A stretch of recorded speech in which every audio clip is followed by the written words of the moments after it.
세상을 바꾸는 힘. 최영일의 YTN 뉴스 정면 승부.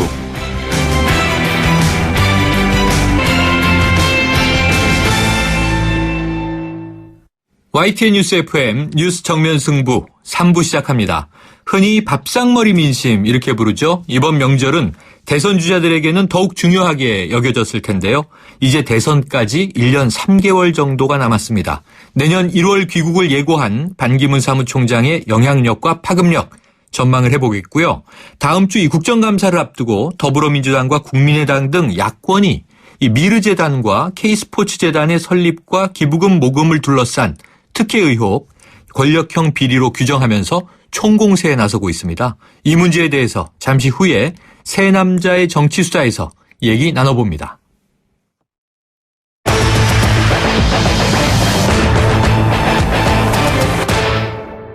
네, 수요 스페셜 새 남자의 정치수다 시작합니다. 소종섭 전 시사저널 편집국장, 폴리뉴스의 이강윤 논설위원 두 분 나오셨습니다. 안녕하십니까? 안녕하십니까? 명절은 잘 보내셨죠? 네, 잘 보냈습니다. 어디 고향 다녀오셨고요? 그랬습니다. 네. 자, 이 지진 때문에 명절 연휴에 참 큰 걱정이 생겼는데요. 이 정부가 경주 지진 피해 지역을 특별 재난 지역으로 선포하기로 했고요. 이 정치권도 적극적으로 나선 모양새입니다. 자, 어쨌든 흔들리고 있는 민심을 끌어안아야 한다. 이런 의도겠죠? 그렇죠. 네. 이 위원님 이제 오늘부터 이렇게 불러야 될 것 같은데요. 예. 네. 호칭이 바뀌었습니다. 네. 네, 폴리뉴스에서 논설 주로 뭐 정치나 사회 쪽 네. 논설을 담당하겠고요. 제가 해오던 일은 크게 달라진 건 없습니다. 그렇죠. 추석 때 정말 깜짝 놀랐죠. 네. 지진이 뭐 우리 간혹 있어 왔어요. 홍성, 경주 등등등 있어봤자 지진 뭐 리히터 지진계로 2 정도 아니었습니까? 네. 네, 뭐 5.8 그것도 뉴스 시작 직전에 터졌고 전국이 흔들렸고. 맞습니다. 인명 부상은 인명 피해는 다행히 없었습니다만 네. 우리가 그동안 일본에 비해서 너무 안심하고 있었던 그 강도에 비해서 너무 충격이 컸고 네. 대비가 없었고 그래서 화들짝 놀랬고 그것도 더군다나 전국의 민족 대이동이라고 하는 다 움직이고 모이고 하는 데니까 더 네. 심리적 폭발력은 컸던 것 같고요. 그에 비하면 대비책이나 수습책 그리고 허둥대는 모습은 더 우리를 또 한 번 우리 수준을 보이게 했고 실망스러웠고 네. 그 이후로 2차, 3차 이어졌던 작지 않은 규모의 여진을 대하는 태도 역시 달라진 게 없다. 고로 우리가 가야 할 길은 참 멀다. 우리 사회 곳곳에 구멍이 이렇게 심각하게 뚫려 있는데 안전에 관한 것, 생명에 관한 것 아마 다음 대선에도 이번 9월 지진 거기에 이제 원전 재난 공포도 지금 생기고 있는 거 아닙니까? 네. 이런 것들이 결합된다면 새로운 이슈로 부상하지 않을까? 각 후보 진영에서 이런 것들에 대한 정밀한 답변서 자신의 생각 만들어야 할 숙제가 하나 늘어난 게 아닌가 싶습니다. 네. 자, 지진 사태 뭐 여러 가지 이 추석 민심 어떻게 보셨어요? 이게 이제 국민들 사이에 어떤 불안감, 공포 이런 것들이 과거와는 다른 차원에서 현실화한 것이죠. 네. 과거에는 이 예측 가능한 사고 아니면 네. 사고가 나도 단건 사고였거든요. 네네. 뭐 여러 가지 것들이 그랬었는데 지진이라는 것은 사실 언제 어디서 어느 정도 규모로 덮칠지 알 수 없는 네. 그 불안감, 알 수 없다는 그 불안감이 더 무서운 거거든요. 그런 것이 우리나라도 이제는 지진이라는 것이 정말 일상화할 수 있구나 하는 것들을 지금 국민들이 느끼고 있단 말입니다. 그게 굉장히 네. 불안감. 그런데 그것에 대처하는 그러니까 상징화된 기상청과 국민안전처의 대응, 그러니까 정부의 대응 이런 부분들이 국민의 기대치나 이런 부분에 훨씬 못 미치는 그런 대응을 했기 때문에 네. 신뢰가 많이 추락한 거죠. 거의 제가 느끼기에는 거의 정부 자체가 좀 희화화되는 그런 것 정도까지 오늘 또 쭉 이렇게 댓글 나온 것들 제가 읽어보니까 뭐 문자를 보내든 말든 나 이제 신경 안 쓴다. 내 할 길 내가 찾아야 되겠다. 이런 댓글들이 만만치 않습니다. 지금. 네네. 이러한 것은 지금 뭐 정치적인 유불리를 떠나서 과연 이 나라의 어떤 정부의 존재, 정부의 존재의 의미가 뭐냐라는 것을 다시금 생각하게 하는 사태이기 때문에 저는 이번 지진을 전후해서 나타난 여러 가지 현상들은 이것이 정치적으로도 굉장히 큰 영향을 미칠 것으로 봅니다. 뭐 많이들 회자되고 느끼셨겠지만 식당에 가면 웬만한 대중식당에 다들 그렇게 쓰여 있잖아요. 물은 셀프. 그렇죠, 그렇죠. 요즘에 많이 그렇죠. 네, 지진 나고 나서 물과 생명 안전은 셀프다. 뭐 이런 우스갯소리. 약간 이게 정말 웃을 수만은 없는 뼈아픈 얘기인데. 웃프다. 뭐 이렇게 얘기하는 거네요. 딱 맞네요. 네. 웃프다. 그런 얘기가 확 퍼졌고 해경을 해체하고 만든 게 국민안전처 아니었습니까? 네. 그런데 여실히 지금 구멍이 나고 있으니까 이제 그럼 국민 불안처, 국민안전처도 해경 해체해야 되는 거 아니냐 이런 비아냥도 있고요. 원래 사실 추석 또는 설의 민족 대이동, 추석 민심, 설 민심 이런 것들은 통신과 교통수단, 인터넷과 교통이 이렇게까지 발전하기 전에는 사람이 직접 만나서 구전, 얘기를 함으로써 정보의 비대칭성, 어느 쪽은 정보가 좀 많고 좀 적었던 게 이렇게 오가면서 평균을 이뤄가는 거였는데 인터넷과 KTX로 전국이 반나절 생활권, 인터넷 때문에는 정보의 시간 격차는 없어졌잖아요. 서울이건 LA건 독도건 백령도건 똑같은 시간에 본단 말입니다. 그러니까 저는 예전처럼 전통시대의 명절 민심 대이동은 예전에 비해서는 현격히 줄었고 그 대신 정서가 교류된다. 또 하나는 해당 특수 지역에만 알 수 있는 시시콜콜한 것들이 있잖아요. 아무개 시장이 어쩌대더라. 큰 뉴스는 아니어서 신문에 크게 보도는 안 되지만 그런데 이런 것들이 서울에서 온 자식이 그랬어요 아버지? 그 친구 그 인간성이 일테면 이런 것들이 입소문을 통해서 그런데 선거에서는 의외로 이런 게 또 중요해요. 이게 지금 그런 보면은 정도의 이제 교류가 있는 것이지 추석 민심이라고 추석 전날과 다음 날이 확연히 달라지고 그런 것은 예전에 비해서는 많이 줄었다.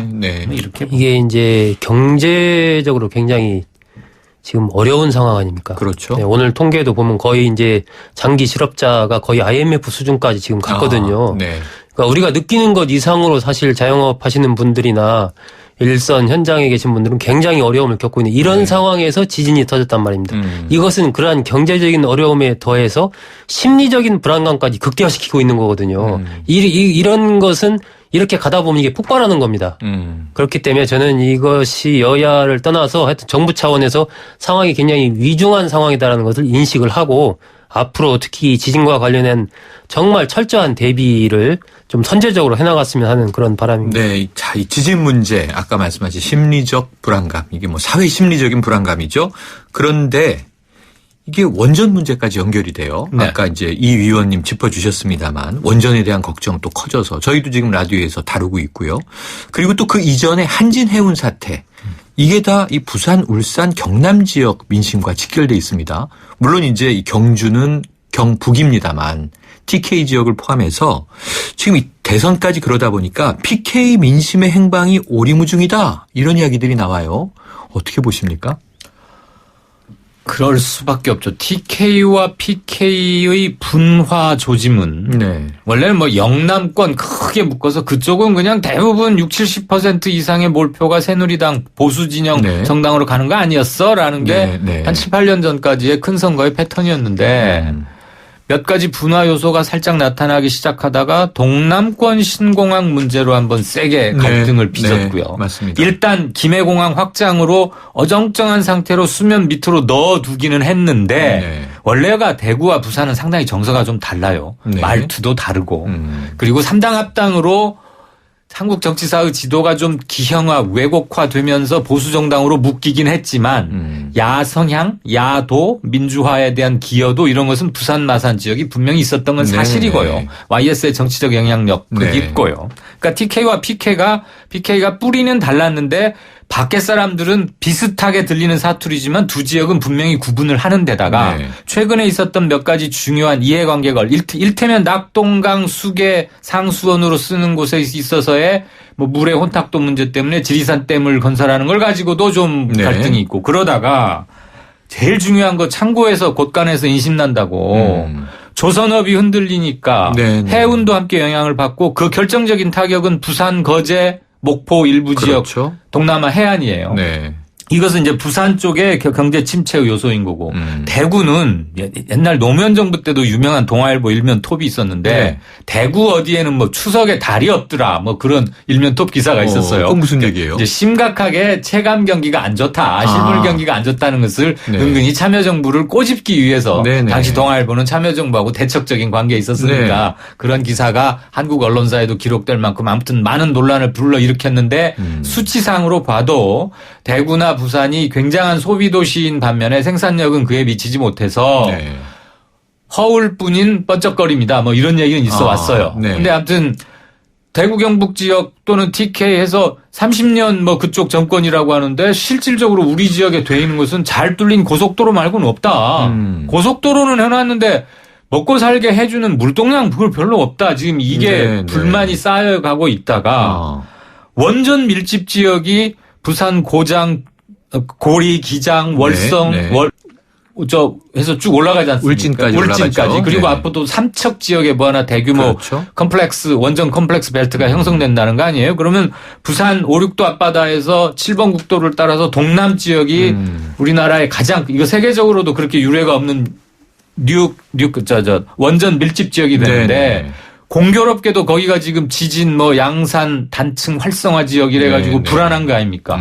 원전 방패장도 있고 네. 이러니까 심리적 불안감은 거침없이 커질 수 있는 데다가 커지는 데다가 예측 불가능한 게 지진 아니겠어요? 일본도 예측은 잘 못해요. 다만 발생했을 때 수습을 굉장히 우리보다 빨리 한다는 것이고 네. 지금 국민안전처에서 문자 문제가 나왔는데 뭐 4분, 8분 이랬잖아요. 네네. 일본은 40초 이내에 발송을 해요. 40초. 네. 우리는 8분. 어마어마한 차이 아닙니까? 네. 언제까지 이런 차이가 계속돼야 하는지. 자, 이런 국장님. 것들이 복합적으로 쌓여서 정부에 대한 불만으로 커지는 것 같습니다. 지금 뭐 듣기만 해도 걱정인데요. 지금 이제 질문은 PK의 민심의 향방 어떻게 예측해 보세요? 이미 지난 총선 때 상당 부분 뭐 그런 흐름을 보여줬지 않습니까? 네. 과거부터 쭉 누적돼 왔지만 뭐 부산시장 선거 같은 경우도 그 야권에서 거의 40% 후반까지 갔으니까 그런 부분들이 지난 총선 때 뭐 거의 5석 이상 PK에서만 이렇게 가고 했으니까 그건 과거에 볼 수 없었던 현상이거든요. 근데 대선 같은 경우는 총선과 또 달리 표가 전체로 계산되는 거 아니겠습니까? 그렇죠. 지역구가 아니고. 네. 그렇기 때문에 어쨌건 흐름을 봤을 때 과거보다 더 높은 지지도를 야권에서 가져갈 가능성이 좀 많다. 네. 높다라고 보는 게 맞을 것 같고요. 거기다가 지금 뭐 이광현 의원이 말씀하신 여러 가지 다양한 이른바 여권으로서의 악재들이 쭉 있기 때문에 그런 부분들은 상당히 새누리당으로서는 불리한 부분인데 뭐 지진도 그렇고 많은 부분이 그렇지만 우리 뭐 살다 보면 예기치 않은 일들이 많이 발생할 수가 있거든요. 네. 근데 발생했기 때문에 그 자체로 받는 타격도 있지만 그 발생했을 때 어떻게 대처하느냐가 네. 굉장히 중요한 겁니다. 그것이 뭐 지진이 됐든 다른 무엇이 됐든 특히 이번에 이제 지진 같은 경우는 원전이 그쪽에 우리나라 24기가 가동 중인데 18기가 그쪽에 있단 말이에요. 네. 거의 대부분이 몰려있는 상황이기 때문에 정말 이런 상황이라면 혹시 지진이 정말 강진이 와서 원전이 어떤 문제가 발생하는 이런 상황이 올 수도 있지 않냐라는 불안감을 제가 그 경주 부근에 제가 안 살고 있지만 여기 서울에 있으면서도 저도 걱정을 한단 말입니다. 네. 그런데 거기 만약에 제가 살고 있다고 하면 그 어떤 고민과 공포감이 상당할 것 같거든요. 이런 네. 부분들이 뭐 그러다 보니까 이사를 간다 막 이런 얘기도 나오는데 결국 어떤 경우든 여권에서 유리한 환경이 아니기 때문에 이 앞으로 이런 부분에서 어떻게 이제 대처해 가느냐 네. 이런 거에 따라서 또 민심은 계속 바뀌어가지 않겠습니까? 네. 그러니까 큰 흐름은 기본적으로 좀 그렇게 여권에 좋은 유리한 상황은 아니다라고 네. 보여집니다. 그래서 뭐 지금 SNS에는요. 앞에는 북핵, 뒤에는 원전. 참 이 걱정이 그냥 단적으로 표현되는 얘기들 많이 또 돌아다니고 있는데요. 자, 이 지진과 그 관련된 원전에 대한 대책들 이건 철저하게 우리가 함께 준비해 가야 될 것 같습니다. 그리고 이 추석 밥상에 주요리가 하나, 정치적 주요리가 턱 올라온 게 있었어요.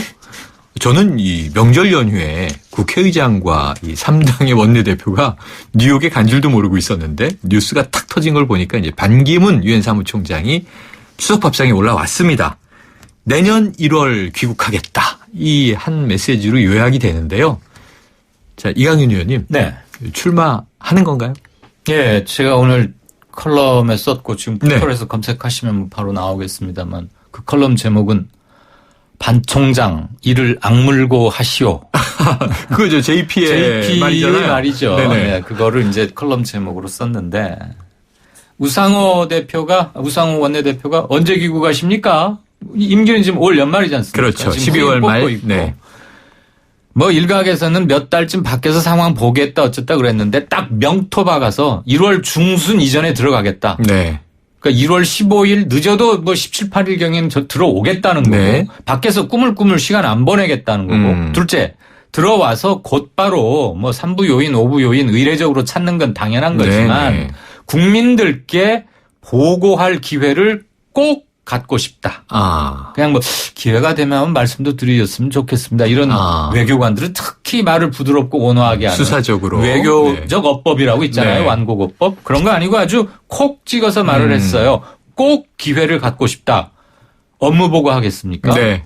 유엔 사무총장으로서의 수행 업무 보고를 국민이 받아야 할 이유는 사실 별로 없는 거죠. 네. 언급은 하겠지만 저는 그거는 실질적인 대선 출마 선언이라고 봐주고요. 정세균 국회의장 및 3당 원내대표 일행이 가서 뭐 이제 사드 문제 등을 둘러싼 의원 외교를 하러 간 게 주 목적이긴 했지만 그 제1의정 목적보다는 반기문 총장의 대선 가도 카페트를 쫙 깔아준 게 아닌가 네. 궁금증을 덜어준 게 아닌가 싶고 새누리당 내에서도 상당히 바빠지겠어요. 날짜와 할 일 이런 거 딱 밝히고 나면은 나머지 잠재적 주자들 안 그래도 지금 여론조사에서는 물론 지금 여론조사는 큰 의미는 없습니다만 여론조사에서 좀 뒤지고 있으니까 네. 꽁지에 불 단 듯 좀 바빠지겠죠. 여야 모두. 자, 소국장님. 전체적으로 본다면 최근의 흐름은 이른바 반기문, 문재인 양강 구도가 조금 더 고착화돼 가고 있는 그런 흐름이거든요. 네. 그렇다 보니까 이제 다른 후보들이 계속해서 출마 선언을 하고 이렇게 하면서 뭔가 주목을 받으면서 좀 지지도를 끌어올리려고 이렇게 노력을 막 해가고 있는 그런 상황이었거든요. 네. 이것은 뭐 여권도 마찬가지고 야권도 마찬가지고 그런 상황에서 반기문 유엔 사무총장이 굉장히 강한 의지를 나름대로 로드맵을 가지고 움직이고 있다는 것을 또 강하게 암시를 했단 말입니다. 네. 저는 우상호 원내대표가 그런 질문을 했다는 것을 이렇게 기사에서 보면서 우상호 원내대표가 반기문 총장이 선거운동을 해주고 있구나. 아이고. 그렇게까지 네. 구체적으로 뭐 물어볼 필요가 과연 있었나. 단순한 것이 궁금증에서 나온 것인지 아니면 어떤 정치적인 복선을 깔고 그런 질문을 던졌는지 모르겠는데 어쨌건 마당을 깔아준 형식이 됐어요. 네. 그런데 지금 보면 새누리당 지지자들 사이에서는 반기문 총장에 대한 지지도가 이제 높아졌거든요. 네. 상당히 그 얘기는 새누리당 지지층은 이제 반기문으로 모이고 있는 것이고 더불어민주당 지지층은 또 문재인으로 모이고 있는 것이고 이런 흐름들이 당분간 계속 갈 것 같다. 내년 초에 이제 반기문 총장이 사직하고 와서 국내에서 행보를 본격화할 때 이때 또 이제 그 봄을 지나면서 여러 가지 지형 변화가 있을 수 있겠죠. 그런 부분이 또 한 분기점이 되지 않을까 그렇게 또 예상이 됩니다. 네. 자, 이제 뭐 대선이 1년 3개월 남았다 이런 이야기를 드렸는데요. 사실 이 추석 명절 보내고 오늘 이제 연휴 후에 처음 뵙는 거지 않습니까? 두 분 이제 2주 만에. 그 두 분 올해도 다 갔어? 이런 얘기로 아까 앉자마자 시작을 하셨는데 이 3개월 떼고 그럼 이제 내년으로 가면 1년 남는 거잖아요. 예. 이 대선 시기가 빨라지고 있다. 이게 뭐 그냥 빈말은 아닌 것 같습니다. 자, 지금 여러분께서는요. 수요 스페셜 새 남자의 정치수다. 소종섭 전 시사저널 편집국장 그리고 폴리뉴스의 이강윤 논설위원과 함께하고 계십니다. 1644 1644 대리운전 1644 불러보자 꽃배달도 1644 1644 전국 꽃배달 배송비 포함 3단 환 54,000원부터 3단 환 54,000원부터 1644 꽃배달 1644 대리운전 1644 1644 당신의 랜드로버는 시간이 지나도 그 가치가 확실히 지켜져야 합니다. 랜드로버가 보장하는 랜드로버 인증 중고차 서비스 트레이드인 프로그램. 보유하신 랜드로버를 최상의 조건으로 팔고 신차 구입 시 특별 혜택까지 누리시기 바랍니다. 랜드로버 공식 인증 중고차 전시장에서 만나보세요. 사장님, 성악가 김동규 씨네 집 바닥재 좋던데 우리 집도 똑같은 걸로 해줘요. 아, 요즘 떠오르는 바닥재 스타 강마루. 스타일 좋고 습기, 열, 긁힘에 강하니까 오래 사용하려면. 그래서 스타 강마루로 하는구나. 성악가 김동규입니다. 강마루 스타는 스타 강마루. 스타 강마루. 3부는 여기까지고요. 4부로 이어갑니다.